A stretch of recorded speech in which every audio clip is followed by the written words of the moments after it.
எல்லாரும் வீட்டில் ராமச்சந்திரனை காணோன்னு எல்லா இடத்துலையும் தேடிட்டு இருக்காங்க. ராமச்சந்திரன் பார்த்திங்கன்னா அவங்க ஒய்ஃபோட சமாதிக்கிட்ட போய் அழுதுட்டுருக்காரு. அப்புறம் ஃபேமிலியாக அங்கே போகிறாங்க. ஆனால் என்னென்ன இங்கே வந்துட்டேன்னு சொல்லிட்டு வழியிலேருந்து எல்லாருமே சேர்ந்து அழுகுறாங்க. அப்புறம் அவங்க ஒய்ஃபை பார்த்துட்டு வந்துட்டு எல்லாரும் என்னை ஒதுக்கிட்டாங்க, இந்த வீட்டில் நான் மட்டும் தான் அனாதையாக, எனக்கு தான் எதுவுமே தெரியாமல் இருந்திருக்கு அப்படின்ற மாதிரி சொல்லி புலம்புறாங்க. அப்படி இல்லைண்ணே, நீ இந்த மாதிரி கஷ்டப்படக்கூடாதுன்னு தானே சொல்லலைன்னு சொல்லிட்டு வழியிலேருந்து எல்லாருமே சொல்கிறாங்க.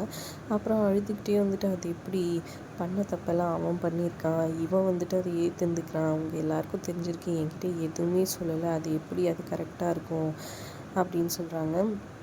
அப்புறம் எல்லாரும் கேட்டுட்ருக்க அப்போ வந்துட்டு மாறன் வந்து சொல்கிறாரு, இங்கே பாருங்கப்பா, நீங்கள் வந்துட்டு இந்த மாதிரி அவனை வெறுத்துடக்கூடாதுன்றதுக்காக தான் சொல்லலை, அவன் தான் உங்களுக்கு எல்லாமே.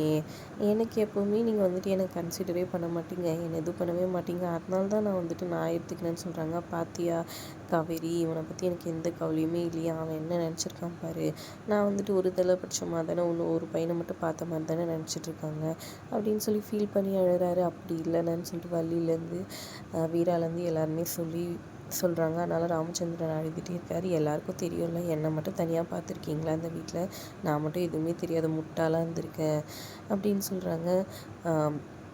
யாருமே சொல்லலைல்ல அப்படின்னு சொல்லி கேட்டு அப்புறமா எல்லாருக்கும் இதெல்லாம் தெரியும் தானேன்னு சொல்லி முதல்ல வீராவை கேட்குறாரு. ஆமான்ற மாதிரி சொல்கிறாங்க. நீ கூட சொல்லலைமான்றாங்க. அப்புறம் வள்ளி, உனக்கு தெரியுமா, எப்போ தெரியும் சொல்லு அப்படின்னு சொல்லி கேட்குறாங்க. எனக்கு நடந்த அன்றைக்கிலேருந்தே தெரியும்ண்ணே. அப்போ நீ தான் வந்துட்டு இது எல்லாத்துக்கும் ஏற்பாடு பண்ணியிருக்க, கரெக்ட் தானே?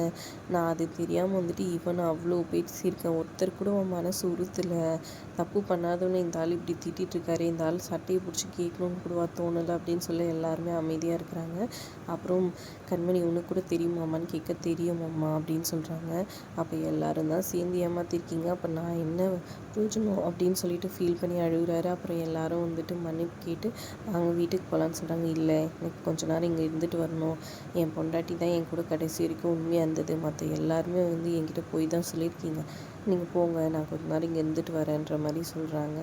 அதுக்கப்புறம் வீட்டுக்கு போயிட்டு மாறன் வந்துட்டு ஃபீல் பண்ணி அழுகுறாரு. எங்கள் அப்பா என்னை புரிஞ்சுக்கிட்டாரு, ஆனால் இப்போ ராகவன் மேலே கோவமாக இருக்கிறாரு, அவன் இந்த மாதிரி நடக்கக்கூடாதுன்னு தான் நினச்சான், ஆனால் அவனுக்கு இப்படி ஆயிடுச்சுன்னு சொல்லிட்டு ஃபீல் பண்ணி அழுகுறாரு.